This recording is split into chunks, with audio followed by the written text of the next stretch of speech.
30 years ago, you realized that economics theories you were teaching didn't solve basic economics problems of your country. Which main theories fell down? Facing what kind of reality could you confront some of them?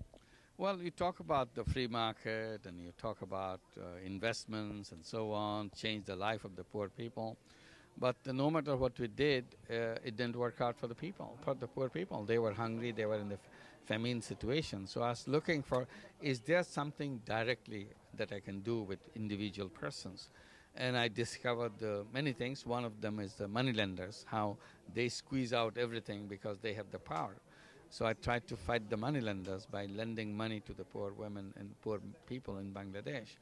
And then it gradually grew into a whole system called Grameen Bank, and it's lending money to the poor, and now known as microcredit.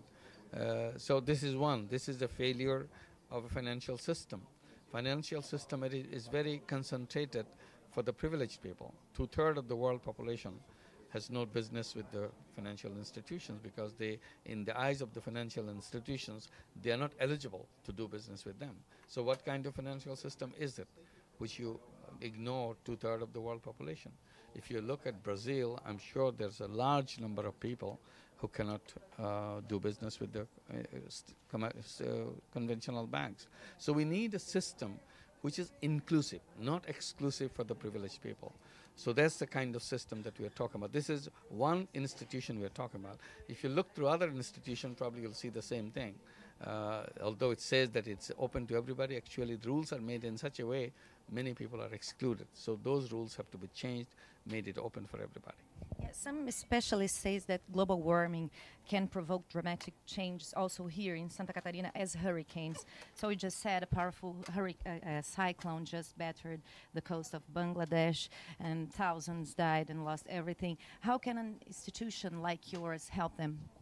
Well, we have the institutional arrangement to go and help them resettle, but we can't stop the cyclone, we can't stop the tidal surge. That's where the global thing, this is not their fault. If it is for the global warming, I don't know whether the global warming is linked with it. If it is a global warming, then we should all be concerned about why this global warming is taking place. And one explanation that the global warming is taking place is the lifestyle that we have adopted, the way we live. So we have to review our lifestyle. Why should anybody suffer because the way I live? I don't want to be responsible for somebody's misery somewhere. So we would sit together, find out if our lifestyle has harming anybody anywhere, so that our children grow up saying that we would like to create a world which will be safer than we found, so that we hand over the next generation a safer world, more secure world, healthier world than we found it. So if you commit to that, I think all those issues of global warming and things can be resolved. Mr. Yunus, you share with your Green Bank the Nobel Prize of 2006, something unusual since we are not directly involved in debates of peace and human rights. What contribution you both gave to peace process and also your connection to this international conference about renewable energy and sustainability? Yeah. Well, the Nobel Peace Committee explained that. It's not my responsibility.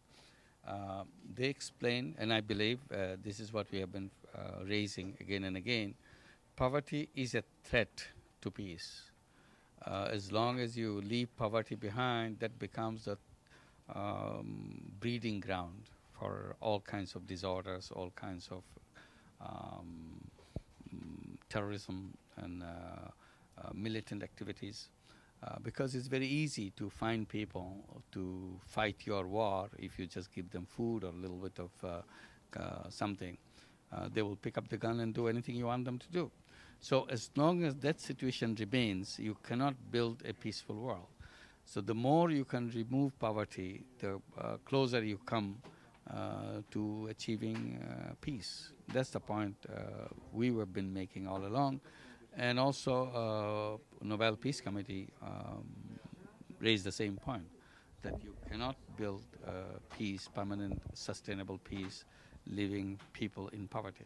Is it possible? Is it possible, in practical terms, I'm sorry, in practical terms, is it possible to believe that poverty can one day have an end like never had in the history?